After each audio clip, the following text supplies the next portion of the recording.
ओम शांति। आज 25 दिसंबर 2022, 25 दिसंबर साल का सबसे बड़ा दिन। तो बड़े बाबा शिव बाबा के बड़े बच्चों के मुख से आज आज के दिन का जो रहस्य है, आध्यात्मिक रहस्य, इसको पहले हम समझते हैं। तो पुराने वर्ष के अंत व नए वर्ष के प्रारंभ में कहा जाता है ना, इसको बड़ा दिन कहा जाता है। तो इस दिन लाल वस्त्र पहने वृद्ध सांता क्लॉज नाम के एक वरिष्ठ जो व्यक्ति हैं, वह भोर होने के पहले बच्चों को गिफ्ट देकर जाते हैं। तो ये किस बात का प्रतीक है? भोर होने के पहले अर्थात रात्रि और भोर के अमृत वेले के बीच का समय जो है, ब्रह्म मुहूर्त के बीच के समय, संधि काल में एक वृद्ध लाल वस्त्र पहने बच्चों को गिफ्ट देके जाते हैं। तो वो कौन है? यही तो है परमात्मा शिव, जो वरिष्ठ ब्रह्मा तन में प्रविष्ट होकर लाल रंग के वस्त्र अर्थात परम धाम का रंग लाल है, और बच्चों को गिफ्ट, किस चीज का गिफ्ट दे जाते हैं? स्वर्ग का गिफ्ट देके जाते हैं, है ना। तो संसार के सभी वर्ग के आत्माओं का है, कोई विशेष किसी समुदाय विशेष का ये वर्ग न होकर पूरे विश्व के सभी आत्माओं के लिए है ये संधि काल का समय, रात्रि व सुबह की संगम युग तो है। हाँ, जो भगवान हमें गिफ्ट देकर जाते हैं, स्वर्ग का गिफ्ट, और उसके लिए हमें पढ़ाते हैं। और ये क्रिसमस ट्री अर्थात कल्प वृक्ष, तो बीज हो गए शिव बाबा का प्रतीक, और ये जो चमकीले बल्ब लगाते हैं, रंगीन से इसको सजाते हैं, ये सब है हम सभी आत्माएं, जुगनू की तरह हम सभी आत्माएं। और ये जो टाल टालियां है ना, यही तो है और धर्मों के वृक्ष व शाखाएं, टहनियां, पत्ते, तो यही रहस्य है। तो बड़े दिन की सभी को बड़े दिल से बहुत बहुत मुबारकबाद। और चलिए, बाबा ने आज की अव्यक्तवाणी में हमें जो बहुत सी मीठी मीठी समझाने दी है, बातें बताई हैं, उसको हम सभी बड़े प्यार से सुनते हैं। तो आज बाबा अपने हाईएस्ट और होलीएस्ट बच्चों से मिलने इस सृष्टि के बेहद ड्रामा के अंदर सबसे मिल रहे हैं। किन से मिल रहे हैं बाबा आज? अपने हाईएस्ट व होलीएस्ट बच्चों से मिल रहे हैं, क्योंकि आदि से अंत तक कोई भी इतना हाईएस्ट और होलीएस्ट नहीं बने जितना आप बने हो। क्योंकि आप ऊंचे तो ऊंचे भगवान द्वारा डायरेक्ट पालना, पढ़ाई और श्रेष्ठ जीवन की श्रीमत लेने वाली आत्माएं जो हो, जिसमें चाहे कोई भी हो, धर्म पिताएं हो या महान आत्माएं, कोई भी आपके मुकाबले नहीं है, क्योंकि आप डायरेक्ट भगवान से पलने पढ़ने और श्रेष्ठ जीवन बनाने वाली आत्माएं हो, हाईएस्ट और होलीएस्ट आत्मा हो। चलिए, हंस हंस होली हंस की क्या विशेषता है? हंस की क्या विशेषता है? हंस की विशेषता है सागर किनारे रहेगा और वहाँ से क्या चुनेगा? हंस मोती चुनते हैं। तो जो हंस बुद्धि जो मनुष्य है, वो सागर किनारे अर्थात हमेशा परमात्मा के ज्ञान सागर के समीप रहेंगे, और किनारे पर रहेंगे, सागर के नज़दीक रहेंगे, और गुणों के मोती चुनेंगे। तो हर एक के हमें गुण देखना है, अब गुण नहीं। अब देखिए, बगुला भी हंस जैसा ही होता है, लेकिन वो भी सागर किनारे होगा, लेकिन वो वहाँ पे क्या चुनेगा? कंकड़ पत्थर, मच्छी चुनेगा। लेकिन जो हंस बुद्धि बच्चे होंगे, वो हमेशा गुणों के मोती चुनेंगे। इसीलिए भगवान बोले ना कि आप जैसा श्रेष्ठ तो कोई भी नहीं है। फिर बाबा बोलते हैं, तो जानते हो ना, अपने अपने को अनादि काल में भी भगवान के समीप रहने वाली आत्मा हो, आदि काल में सर्वश्रेष्ठ देवी देवता रूप में हो, उसके बाद मध्य काल में भी, द्वापर में आप आत्माओं के जड़ चित्रों की कितनी विधि विधान से पूजा होती है। आप सबके कितने मंदिर बने हैं, जितने ऋषि महात्माओं की भी नहीं होती। अब अंत में भी संगम युग पर भी आप ऊंचे तो ऊंचे ब्राह्मण आत्माएं, जो ब्राह्मण सो फरिश्ता और फिर देवता बनने वाले हो। तो समझा क्या कह रहे बाबा? बाबा ने मैं अनादि काल से लेकर अभी अंत तक का पूरा हमारी सारी कहानी बता देना कि अब अनादि काल में जब आत्मा इनिशियल स्टेज में थी, पॉइंट ऑफ लाइट स्टेज में, तब भी हम भगवान के समीप परम धाम में एकदम समीप रहते थे परमात्मा के साथ। आदिकाल में सतयुग में आए तो हम सबसे देवी देवता के रूप में सबसे पहले पहुंचे। उसके बाद मध्य में भी जड़ चित्रों के रूप में हमारी ही विधि विधान से पूजा होती आई, और हमारे कितने बड़े बड़े मंदिर बने हैं, जो ऋषि महात्माओं की भी नहीं है। हम देवी देवताओं की पूजा इतनी विधिवत होती है। अब अंत में, कलयुग के अंत में जब संगम युग आता है, उसमें भी आप ऊंचे तो ऊंचे ब्राह्मण बन रहे हो, और आप ही वो ब्राह्मण है जो फरिश्ता बनेंगे और फिर देवता बनेंगे। तो समझा, अपने अनादि आदि मध्य अंत तक की आप हाईएस्ट होलीएस्ट आत्माएं हो, तो इतना नशा रहता है ना, बाबा पूछ रहे हैं। कहिए सभी बाबा को, जी बाबा हमें बहुत नशा रहता है। तो ये शुद्ध स्वमान का नशा रहे, अभिमान का नहीं।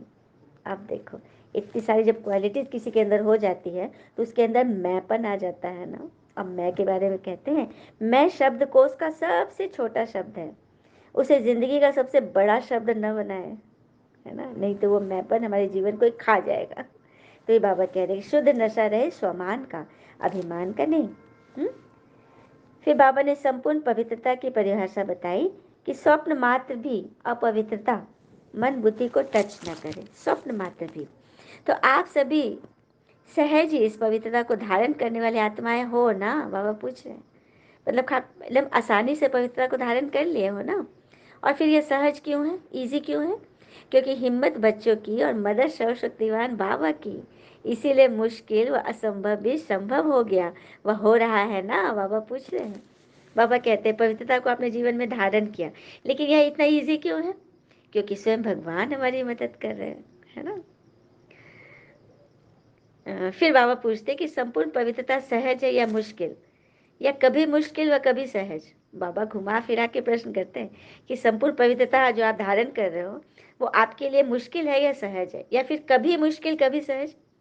तो संपूर्ण बनना ही है, ये लक्ष्य तो रखा है ना, बाबा पूछ रहे हैं। संपूर्ण तो बनना है ना, ये लक्ष्य तो रखे हो ना। यदि लक्ष्य ही ढीला है तो फिर कोई बात नहीं, सब चलता है। या ये नहीं सोचते कि थोड़ा बहुत व्यर्थ तो होता ही है, मतलब ये तो नहीं सोचते हो ना कि थोड़ा बहुत व्यर्थ तो चलना ही है। अरे भाई शरीर में है, सांसारिकता में है, इतने सारे नेगेटिविटी के बीच है, तो थोड़ा बहुत व्यर्थ तो चलेगा ही। क्योंकि मनसा तो कोई देखता ही नहीं, कर्म तो सही कर ही लेते हैं। मतलब ऐसा तो नहीं सोचते हो ना कि मन के अंदर घुस के थोड़ी ना कोई देख रहा है कि हम क्या सोच रहे हैं। परंतु मनसा के वाइब्रेशन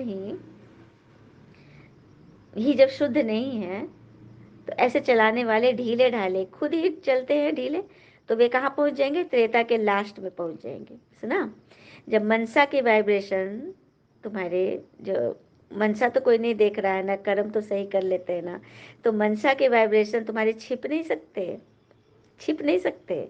तो ऐसे चलाने वाले ढीले ढाले पड़ जाएंगे, तो खुद भी चलते चलते त्रेता के लास्ट में पहुंच जाएंगे। तो लास्ट में पहुंचना है क्या, बाबा पूछ रहे हैं। फिर बाबा ने पूछे सबसे अच्छा श्रेष्ठ रंग कौन सा है, जो सबसे अविनाशी रंग है? तो भगवान के संग का रंग। तो जैसा संग होता है वैसा रंग तो लगता ही है ना। तो आपको किसका रंग लगा, बाबा पूछ रहे हैं। भगवान का ना, बस संग से ही रंग लगता, जिससे कोई मेहनत भी नहीं। संग से ही रंग लग जाता है जिसमें कोई मेहनत भी नहीं। तो संग में रहना आता है ना, हाँ, कि अकेले रहना पसंद है? क्योंकि ब्राह्मण आत्माएं कभी भी अकेले नहीं हो सकती, साफ साफ बाबा बोल दिए। हाँ, अकेले रहना तो पसंद नहीं है ना। हाँ, क्योंकि ब्राह्मण आत्मा, जो सच्चे ब्राह्मण आत्माएं होंगे कभी अकेले नहीं हो सकते। जब भगवान ने स्वयं अपना साथी बनाया तो फिर अकेले कैसे हो सकते हैं? पर कई बच्चे कहते हैं कि बाबा को कंपेनियन तो बनाया, लेकिन सदा कंपनी नहीं रहती। कई बच्चे मतलब अपनी कंप्लेन बताते हैं, अपना दुखड़ा रोते हैं कि बाबा आपको कंपेनियन तो बनाया, लेकिन सदा कंपनी नहीं रहती है। तो बाबा कहते अगर कंपेनियन बनाने से भी कभी कभी अकेले हो जाते हो तो उसकी युक्ति है कि सदा कंबाइंड स्वरूप होकर रहो, सदा कंबाइंड। जैसे आत्मा और शरीर कंबाइंड है ना, शरीर और वस्त्र कंबाइंड है ना, उसी तरह से परमात्मा और आत्मा कंबाइंड रहे, स्वरूप रहे, तो कोई अलग नहीं कर सकेगा। क्योंकि किसकी ताकत नहीं जो तुम्हारे कंबाइंड स्वरूप को अलग कर सके। तो बार बार चेक करते रहो कि मैं कंबाइंड रूप हूँ ना, किनारा तो नहीं किया। तो जितना जितना कंबाइंड स्वरूप का अनुभव करेंगे उतना ही ये ब्राह्मण जीवन प्यारी न्यारी व मनोरंजक जीवन अनुभव होगी। तो समझा, प्यारी न्यारी जीवन, सुखों से भरपूर जीवन तो सभी चाहते हैं। उसके लिए क्या करना है? ईश्वर के साथ कंबाइंड रूप में रहो, तो कोई ताकत नहीं जो आपको अलग कर दे। अच्छा, फिर बाबा पूछे तो ऐसी ही होली मनाते हो ना, कि सिर्फ रंग की होली मनाकर कहेंगे कि होली तो हो गई, बीत गई? पूछ रहे हैं संग की होली मनाते हो ना, तो सदैव याद रखो ईश्वरीय संग के रंग की होली जैसी होलीएस्ट व हाईएस्ट कोई होली नहीं होगी। ईश्वरीय संघ के रंग की होली जैसी होलीएस्ट व हाईएस्ट कोई होली नहीं होगी। जो कि मुश्किल नहीं, बड़ा आसान है, क्योंकि परमात्म संग कभी भी मुश्किल का अनुभव नहीं कराता। जो भगवान के साथ रहते हैं कभी मुश्किल का अनुभव करेंगे? जो माता पिता के साथ चलता है छोटा बच्चा कभी मुश्किल का अनुभव करेगा? कभी नहीं। भगवान को भी बच्चों की मेहनत वो मुश्किल में फंसा नहीं देख सकते। भगवान भी बच्चों को जब देखते मेहनत और मुश्किल में फंसे तो वो भी देख नहीं सकते, तो भगवान क्या करेंगे? रास्ता ही बताएंगे। पर मुश्किल की फीलिंग क्यों होती है? तो जरूर आलस्य, अलबेलापन व पास्ट लाइफ के संस्कार इमर्ज हो जाते होंगे। भगवान के संग संग रहते हुए भी, ज्ञान श्रीमद सुनते सुनाते भी मुश्किल की फीलिंग आ जाती है। इसका अर्थ है कि आलस्य, अलबेलापन या पास्ट लाइफ के संस्कार इमर्ज हो गए होंगे, तभी ऐसा अनुभव होता है। तो जब मर्जीवा बन गए हो तो पुराने संस्कार भी तो स्वाहा हो गए ना। जब अपने आप को आत्मा समझो अर्थात इस शरीर से उपराम हो, तो फिर पुराने संस्कार तो स्वाहा हो गए ना, पुरानी बीती बातें। तो पुराना जन्म समाप्त हो गया, तो अब नए जन्म और नए संस्कार में चलो। किंतु अगर माया पुराने संस्कार इमर्ज करा देती है तो सोचो, अगर कोई दूसरे की विकारी चीजें आपको कोई दे दे तो लेंगे क्या? बाबा कह रहे हैं, मतलब कहते हैं बच्चे कि माया पुराने संस्कार इमर्ज करा देती है। तो बाबा बोल रहे कि अगर कोई दूसरा आपको विकारी चीजें जो आप नहीं पसंद है आपको, वो आपके प्लेट में दे दे तो आप लोगे क्या? कहोगे ना कि नहीं नहीं नहीं, ये चीजें हम नहीं लेते, ये पढ़ाई है, मतलब मुझे पसंद नहीं है, ऐसा कहोगे ना? हाँ। पर कोई जबरदस्ती दे दे तो क्या करोगे? छोड़ दोगे ना, फेंक दोगे ना, अर्थात बुद्धि से निकाल दोगे ना। नहीं तो वो परेशान हैरान करती रहेगी। मतलब जो चीज आपको पसंद नहीं है उसको मत लो। अगर कोई जबरदस्ती दे दिया तो तुरंत फेंक दो, झटके से हटा दो। सदा ये सोचो कि बाबा से हमें क्या क्या प्राप्तियां हुई। हाँ, मेरी मेरी निजी जीवन, संस्कार, स्वभाव, वृत्ति, दृष्टि व स्मृति क्या है? तो पराया माल अच्छा लगता है या स्वयं का? बाबा पूछ रहे हैं। किसी को भी अपने पैसे अच्छे लगेंगे या किसी से उधार के पैसे? तो रावण का माल व पिता के माल में कौन अच्छा है? बाबा पूछ रहे हैं, किसका सामान अच्छा है? कभी भी गलती से भी रावण के माल को हाथ न लगाना। संकल्प से भी मत सोचना कि क्या करे, कैसे करे, मेरा स्वभाव ही ऐसा है, संस्कार ही ऐसा बन गया है, इसे मिटाना तो मुश्किल है। तो जो आपका नहीं उसे मेरा कहते हो, तो रावण की चीज़ों को मेरा कहते हो, तभी तो फंसते मरते हो। बाबा जवाब दे रहे हैं। बच्चे कहते ना क्या करे, मतलब संकल्प में तो आ ही जाता है, कैसे करे, मेरा स्वभाव ही ऐसा है, अरे संस्कार ही ऐसा बन गया है, इसको मिटाना तो बड़ा मुश्किल है। तो बाबा कहते हैं जब रावण की चीज़ों को मेरा स्वभाव, मेरा संस्कार कह दिए, तो वहाँ तो फिर माया आ गई ना, फंस गए ना। उसकी खातिरी छोड़ो, खातिरी करने लगते हो, माया आ गई, अब उसको चाय पानी पिला रहे हैं कि मैं, मेरा स्वभाव ऐसा बिगड़ गया, मैं क्या करूँ, बड़ा मुश्किल है, ये सब शब्द बोलना है, इसकी खातिरी करना है। हाँ, तो तुरंत ही निजी आत्मिक संस्कार इमर्ज करो, तो ये सभी मर्ज हो जाएंगे। समझिए, बाबा बता दिया। जैसी माया आ गई, आप खातिरी भी कर दिए, चलो मेरा स्वभाव, मेरा संस्कार, मेरा ऐसा है, ये जीवन में बड़ा मुश्किल है, आसान थोड़ी ना है इतना सब कुछ समझ लेना, इस ज्ञान में चलना, तो ये सब है माया की खातिरी करना। तो चलो फिर सब जब रियलाइजेशन हो, अरे ये तो माया आ गई, तो क्या करेंगे? तुरंत ही निजी आत्मिक संस्कार को इमर्ज करो। अपने प्रेम, सुख, शांति, आनंद, शक्ति, ज्ञान, पवित्रता, भगवान को याद करना शुरू करो, तो ये सभी मर्ज हो जाएंगे, खत्म हो जाएंगे। समझा क्या करना है? तो ऐसी होली मनाने आए हो ना, बाबा पूछ रहे हैं। उन्हों का तो एक दिन का होली होता है, दूसरे दिन कह देते हैं ना कि होली तो हो गई, और आप कहेंगे हम तो सदा ही संग के रंग की होली मनाते हैं। संग के रंग की होली मनाते मनाते हम तो होली ही बन गए, मतलब होली माना पवित्र, पवित्र ही बन गए। क्योंकि संगम युग का समय सदा ही उत्सव मनाने का है। दुनिया वाले तो क्या करते हैं, एक्स्ट्रा खर्च करते हैं उत्सव मनाने के लिए, मौज पिकनिक वगैरह में जाएंगे, कपड़े उपड़े खरीदेंगे, मिठाई मिठाई खाएंगे, तो एक्स्ट्रा खर्च करते हैं, मौज मनाते हैं उत्सव, वो भी एक दिन की मनाते हैं। और आप तो बिगड़ कौड़ी खर्च किए सदा ही हर सेकेंड मौज मनाते रहते हैं। क्या बात है, इससे बड़ी कोई चीज़ है क्या? फिर बाबा ने पूछा कि सभी को नाचने गाने मौज मनाने तो आता है ना? हुँ?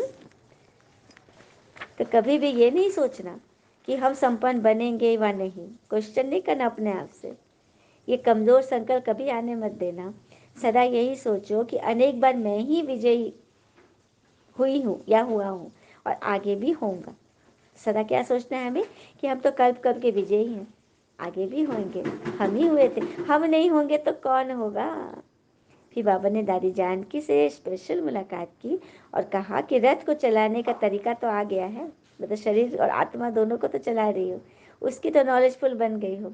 सेवा का बल दुआओं का काम कर रहा है, सेवा का बल दुआओं का काम कर रहा है। जो ये दुआ से दवा का काम कर रहा है,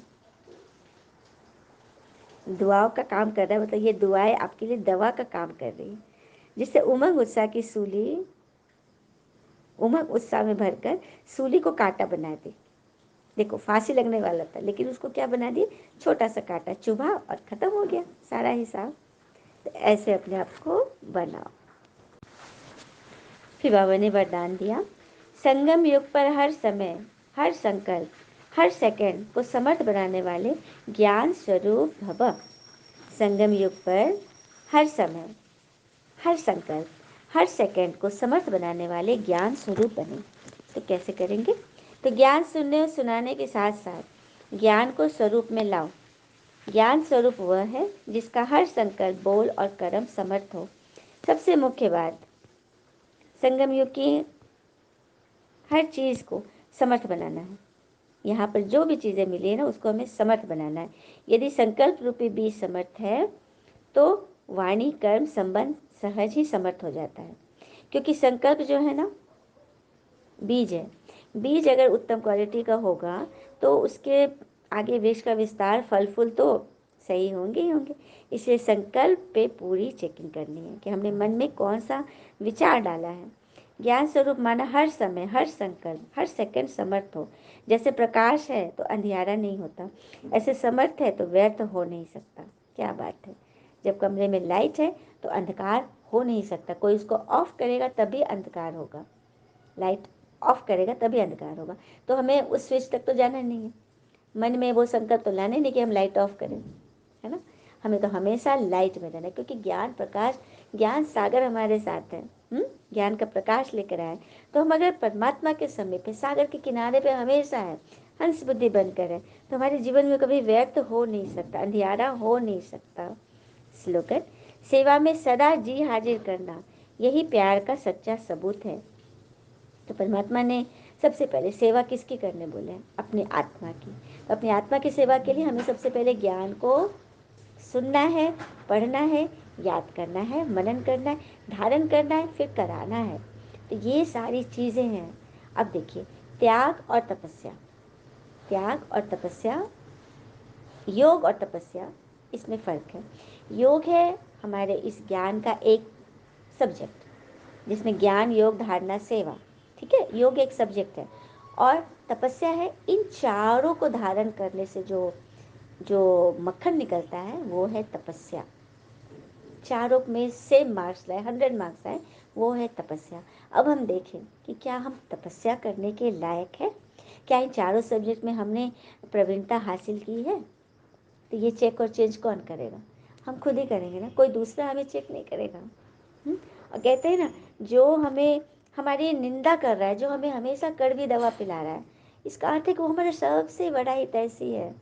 वो हमें एकदम हर एक चीज़ से ठोक बजा कर हमें परमात्मा के लायक, परमात्मा के सामने खड़ा कर रहा है। कितनी बड़ी बात है। तो हमेशा हर एक आत्मा के प्रति सेवा में हाजिर रहो, जी हाजिर। देखो, अच्छी की बात काम करना तो आसान है, जो हमारे लिए अच्छा करता है उसके लिए करना तो बड़ा खुशी खुशी करते हैं। लेकिन वहाँ पर जी हाजिर करो जो हमारी निंदा करते हैं, जो हमें हमेशा कोई भी काम करो उससे बिना नुक्स निकाले, बिना हमें उल्टा सीधा बोले नहीं रहते हैं, उनके लिए सदा सेवा में हाजिर रहो। वो कैसा भी मुँह नाक बनाए, कैसा भी आँख टेढ़ा करे, कैसा भी बोल बोले, कैसा भी मैंने मैंने चुभने वाले बोल बोले, लेकिन उसमें से भी आपको पॉजिटिव निकालना है कि ये आत्मा मुझे सहनशीलता का पाठ पढ़ा रहा है। तो ये चीज़ जब आत्मा समझ जाएगी ना, तो वो हमेशा परमात्मा प्यार का सबूत बनकर सपूत बच्चा बन जाएगा। अच्छा, ओम शांति। शुक्र पीछे बाबा, वो बाबा के प्यारे प्यारे बच्चे। All is well always. Om Shanti.